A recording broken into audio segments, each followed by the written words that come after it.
Alright, so I dropped the oil pan. As you can see, clearly this engine's been apart a few times. A lot of the bolts were chewed up on the oil pan.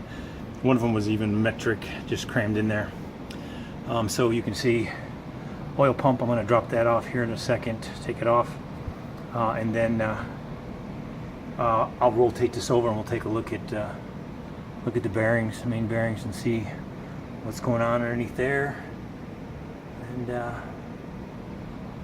yeah, we'll see what's next, but that'll probably be all I'll get to today. So there you go. All right, so take a look. Block looks kind of small with nothing on it. Everything's off. I'll flip it over in a minute. But right now we're just looking at the oil pump. You can see that's not horrible, but it's got a lot of stuff on it. Of course, there's a little cat litter down the bottom because I dropped it in the bucket. But I have a new one with a new screen and everything, so this one will maybe get cleaned up and used as a spare. Not sure.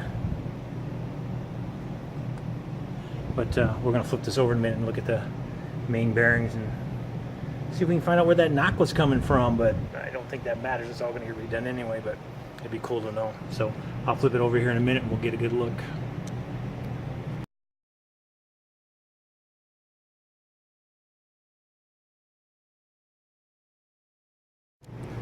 Oil pan's off, flipped upside down, and I'm looking for, you know, any aha moments. I don't see any.